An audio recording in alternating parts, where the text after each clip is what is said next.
बिस्मिल्लाहिर्रहमानिर्रहीम। आज जो हमारा टॉपिक है वो न्यूमेरिकल है। हम दूसरे चैप्टर के न्यूमेरिकल स्टडी कर रहे थे। तो पिछले जो हमारा टॉपिक हमारा लेक्चर था उसमें हमने 11 तक न्यूमेरिकल सॉल्व किए थे। आज हमारा न्यूमेरिकल नंबर 12 है। सबसे पहले हम इसकी स्टेटमेंट देखेंगे ये क्या कह रहा है। द टॉर्क, इसको टॉर्क को टर्निंग इफेक्ट ऑफ फोर्स भी कहते हैं, ठीक है। The torque about a given point is given by r cross F. ये आपको पता है, मुझे भी पता है कि जो टॉर्क वो हमें किसी पॉइंट पे अगर देना हो तो आर क्रॉस एफ से देते हैं। Where r is the vector from given point to the point of application of force. Of course इसमें आर क्या है, ये हमारा एक वेक्टर है जो कि गिवन पॉइंट से एप्लीकेशन पॉइंट तक है जहां पे फोर्स अमल कर रही है। उस वजह से कंसीडर द फोर्स, ये फोर्स हमें दी हुई है इन न्यूटन। ये जो ब्रैकेट में लिखा हुआ है ये न्यूटन, ये मीन के फोर्स का जो यूनिट है यहाँ न्यूटन दिया हुआ है। एक्टिंग द पॉइंट, इस पॉइंट के ऊपर फोर्स एक्ट कर रही है। तो ये पॉइंट भी आपको हमें दिया हुआ है 7i + 3j + k in metre. ये जो है समान लिखा हुआ है ये मीटर को जाहिर कर रहा है, ये उस फासले पे अमल कर रही है force. What is the torque in newton metre about the origin. तो हमने इसमें टॉर्क कैलकुलेट करना है कि जो हमारा गिवन पॉइंट है उसमें यानी जो ओरिजिन है उस पे के ऊपर टॉर्क कितना होगा। सॉल्यूशन में सबसे पहले लिखेंगे जो हमें गिवन चीजें हैं। तो सबसे पहले गिवन क्या है, फोर्स गिवन है। आप लिखेंगे force is equal to F in vector form which is equal to -3i + j + 5k। ये हमारे पास आ गई फोर्स। अब हम और हमें क्या दिया हुआ है, द पॉइंट, पॉइंट दिया हुआ है या पोजीशन वेक्टर भी आप इसको कहते हैं, ठीक है। नहीं तो पॉइंट भी आप लिख सकते हैं, इसको आर से रिप्रेजेंट करते हैं क्योंकि ये फासला होता है। और ये किसके इक्वल हमें दिया हुआ है 7i + 3j + k। और इधर आप लिख सकते हैं कि ये न्यूटन में दिया हुआ है और ये मीटर में आपको पॉइंट दिया हुआ है। तो टू फाइंड जो आपने कैलकुलेट करना है वो है इसमें टॉर्क। यहाँ आप लिखेंगे स्टेप नंबर 2 में टू फाइंड, आपने क्या चीज फाइंड करनी है, टॉर्क। इसको टॉर्क से रिप्रेजेंट करते हैं, ये आपने कैलकुलेट करना है, ठीक है। टू फाइंड में भी आ गया। नेक्स्ट जो स्टेप होता है उसमें हम लिखते हैं फार्मूला जो हमने यूज करना होता है। फार्मूला वो आपको पता है कि torque is equal to are cross F के इक्वल होता है, ठीक है। अब हम आते हैं इस चीज पे, कैलकुलेशन पे। कैलकुलेशन में देखिए हमने चीज कैलकुलेट करनी है टॉर्क। तो सबसे पहले हमें जो दोनों चीजें दी हुई हैं हमने क्या कैलकुलेट करना है, torque is equal to are cross F. यहाँ पे एक काम करना है कि हमने जो हमें फोर्स और ये पोजीशन वेक्टर आर दिया हुआ है इनको आपने लिखना है डिटरमिनेंट फॉर्म। ये क्रॉस प्रोडक्ट है, आप हमने आर्टिकल में स्टडी भी किया था कि क्रॉस प्रोडक्ट को आप डिटरमिनेंट फॉर्म में लिख सकते हैं। आप लिखेंगे in determinant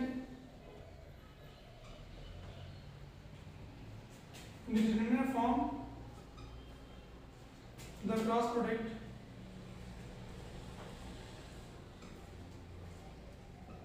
can be written as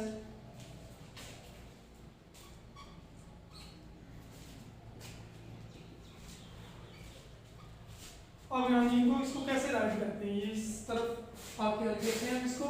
ये होता है आपका torque is equal to determinant form में हम तीनों वेक्टर लिखते हैं, unit vector i, unit vector j and unit vector k। अच्छा जी, टॉर्क किसके बराबर है ये देखिए r क्रॉस f। तो पहले r वेक्टर के जो कोफिशिएंट हैं वो लिखेंगे। तो कितना है 7, 3 और k के साथ कुछ भी नहीं है तो इट मींस कि 1k है, ठीक है।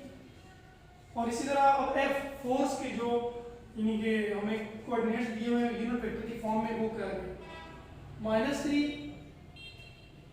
1 एंड 5।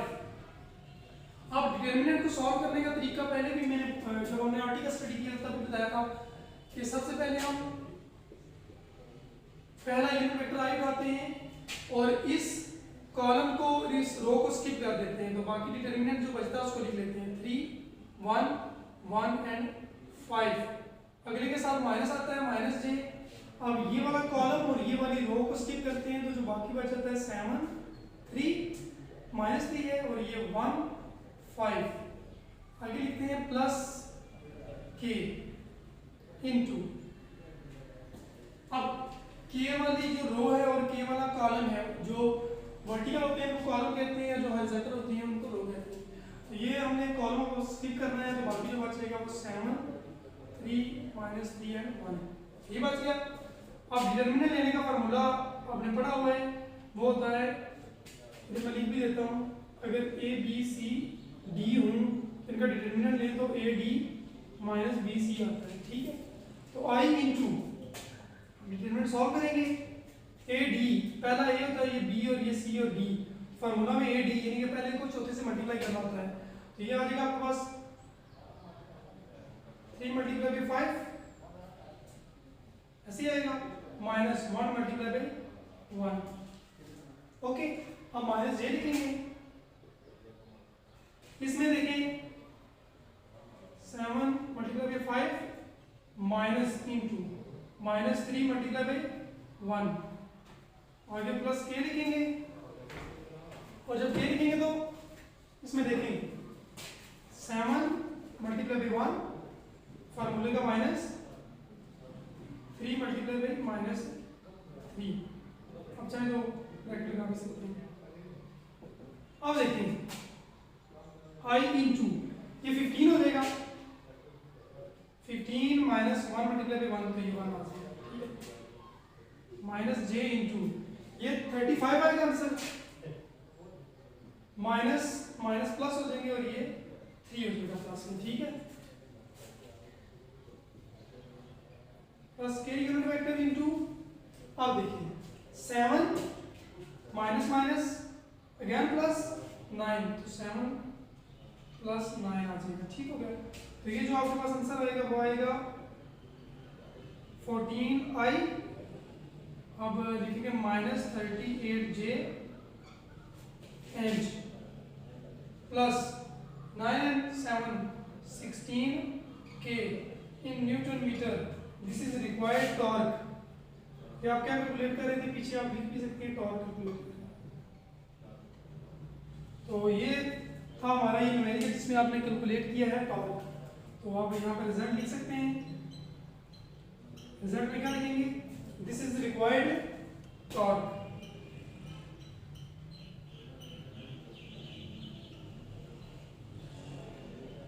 इन न्यूटन मीटर, ये था हमारा न्यूमेरिकल जिसमें हमने क्या कैलकुलेट किया है, टॉर्क को कैलकुलेट किया है, और इसमें हमने देखा है कि जो हमें चीजें गिवन थी उन्हीं को लेकर चले हैं, और हमने क्रॉस प्रोडक्ट कैलकुलेट यूज किया है, क्रॉस प्रोडक्ट। और क्रॉस प्रोडक्ट को हम डिटरमिनेंट फॉर्म में भी लिख सकते हैं। ये जब आपने क्रॉस प्रोडक्ट की प्रॉपर्टी पढ़ी थी तो ये हमने स्टडी किया था डिटेल में।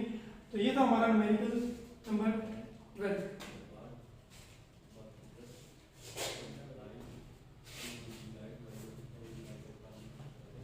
अब फोर्स, ये line of action of force भी आप लिख सकते हैं, फोर्स लिख लें। फोर्स कितनी दी हुई है, I माइनस 2j। अब हम देखें ना, पोजीशन वेक्टर जो आया उसमें k भी आया, तो हम यहाँ पे प्लस 0k लिख सकते हैं, ठीक है ना, भी लिखा तो मसला नहीं है, मतलब कि i j के की फॉर्म में इसकी k की वैल्यू यहाँ पे 0 है। दूसरा आपको दिया हुआ है पहले केस में जो पोजीशन वेक्टर है उसको आप यहाँ पे और कह लें सिंपल, और ये कितना दिया हुआ आपको 0i माइनस j प्लस ये वाला दिया हुआ है। इसमें i की वैल्यू कोई नहीं है तो उसको आप 0i लिख लेंगे, ठीक है। और आपको पता है कि आपके पास जो मूवमेंट ऑफ फोर्स है या फिर टॉर्क है वो किसके इक्वल होता है, तो लिखेंगे आप मूवमेंट ऑफ फोर्स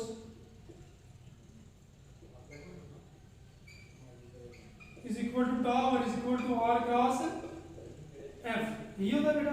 अब हम देखेंगे उसी तरह in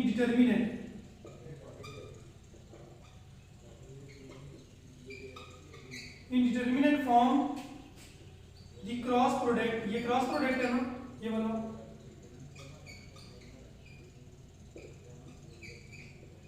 can be written as, अच्छा जी, टा is equal to i j and k. अब देखें आर क्या दिया हुआ है, 0, आर की वैल्यू आई की 0 है, जे की -1 है और के की 1 है। और इसी तरह एफ की जो बाद में वाली है ये बाद में पुट करेंगे, क्योंकि जो फार्मूला होता है उसके मुताबिक पुट करते हैं। हमेशा याद रखना है कि आर हमेशा पहले है और फोर्स बाद में आएगा। तो आप देखें नेक्स्ट आपके पास फोर्स का आई की जगह 1, जे की जगह -2 एंड के की जगह 0। अब इसका डिटरमिनेंट सॉल्व करने का मेथड तो आपको ऑलरेडी पता है कैसे सॉल्व करते हैं। तो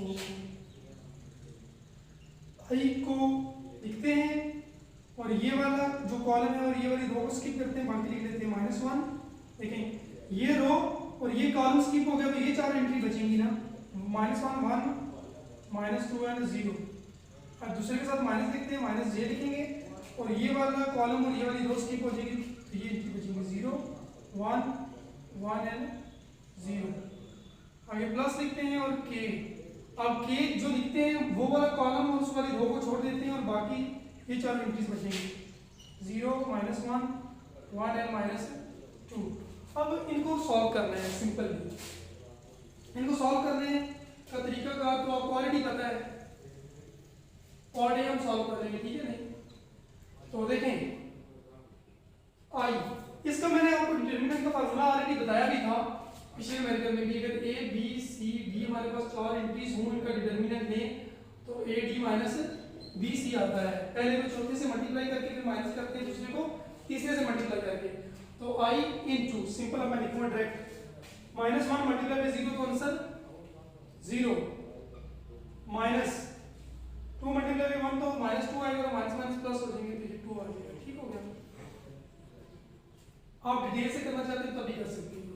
आगे -j है, यहां पे भी ad 0 मल्टीप्लाई बाय 0 तो 0 1 मल्टीप्लाई बाय 1 तो -1 ad -bc plus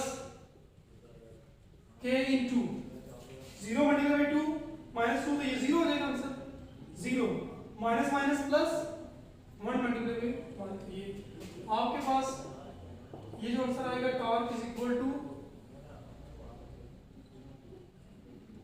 2i minus, अच्छा 1 माइनस 0 सॉरी 0 माइनस 1 तो उसमें -1 आएगा, माइनस प्लस हो जाएंगे प्लस j प्लस k। अब देखिए पहले केस में जो हमारा टॉर्क आया है वो ये वाला है। ठीक हो गया, बात समझ आ गई है।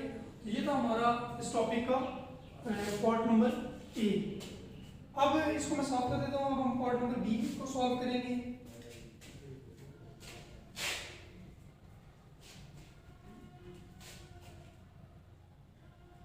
यहां तक तो चीज ठीक है, फोर्स दोनों केसेस में एक ही दी हुई है।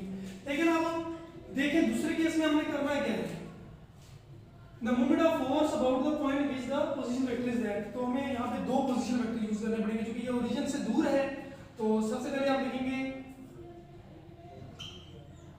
r1, तो वो जो लास्ट में दिया हुआ है i plus 0j plus k लिखेंगे और r2 जो ओरिजिन वाला है।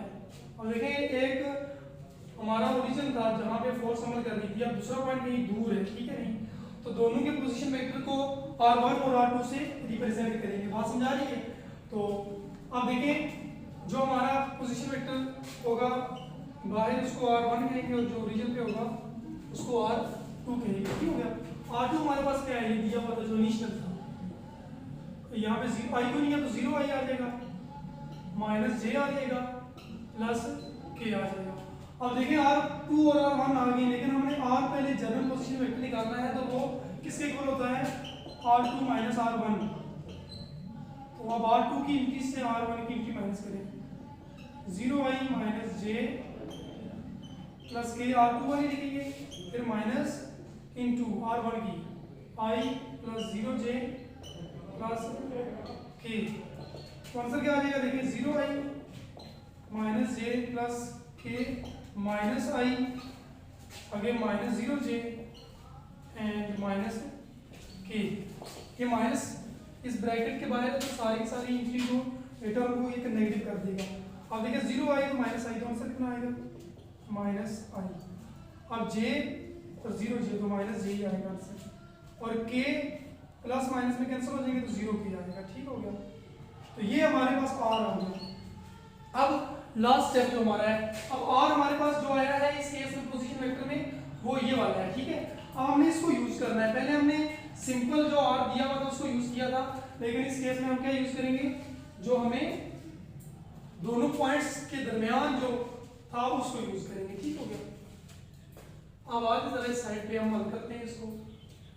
पॉइंट नंबर बी, इसको भी, इसमें भी हमने मूवमेंट ऑफ फोर्स कैलकुलेट करना है। तो आर क्रॉस एफ के ही इक्वल होता है, तो इन डिटरमिनेंट फॉर्म यहाँ मैंने लिख दिया है, इन डिटरमिनेंट फॉर्म। तो ये क्या होती है आई जे एंड के। अब देखिए इसमें आई, अब पहले अपने आर वाले पुट करने हैं, तो आई की जगह -1, जे की जगह -1 और के की जगह 0। और अब हम अपने फोर्स वाले पुट करने हैं, ये जो इनिशियल दिए हुए 1 -2 और 0। अब वही सॉल्व करने का तरीका कि आई लिखेंगे तो ये स्किप हो जाएगा, -1 0 -2 और 0 आ जाएगा। माइनस जे लिखेंगे, ये वाला रो कॉलम और ये रो स्किप हो जाएगी, तो -1 1 एंड 0 0 आ जाएगा। ठीक हो गया, आगे प्लस के लिखेंगे, के में ये स्किप पहले ऑलरेडी बचेगी, -1 -1 1 -2। अब इनको हल करना है सिंपल। तो r is equal to i into 0 minus 0 minus j into 0 minus 0 AD minus bc plus k into minus minus plus 2 minus minus फिर प्लस 1। तो आपके पास जो आंसर आ जाएगा हमारे पास वो 3k आ जाएगा। ये था हमारा न्यूमेरिकल, जो ये है इसका पॉइंट नंबर बी। इसमें भी आपने टार को कैलकुलेट कर लिया, बिल्कुल आसान सा काम था। हमने पहले दोनों पोजीशन वेक्टर को उनका डिफरेंस दिया, फिर हमने सिंपल आर कैलकुलेट किया, और फिर उस दूसरे केस में हमने जो आर है सिंपल आर उसकी जगह r2 - r1 निकाल के यूज किया। ठीक हो गया, तो ये था हमारा न्यूमेरिकल नंबर 13। इसमें आपने जो बात याद रखनी है वो यही है कि जो टर्निंग इफेक्ट ऑफ फोर्स को टॉर्क भी कहते हैं और मोमेंट ऑफ फोर्स भी कहते हैं। ठीक है, और बाकी हमें जो दिया होता पहले केस में फोर्स दी थी, और फिर हमने पोजीशन में अलग दिया होता पहले केस में, फिर दूसरे केस में हमने उसने कहा था कि ओरिजिन से दूर किसी और जगह पे भी आपने टार्क कैलकुलेट करना है। तो ये था हमारा न्यूमेरिकल नंबर 13। नेक्स्ट न्यूमेरिकल इंशाल्लाह नेक्स्ट लेक्चर में सॉल्व करेंगे। तब तक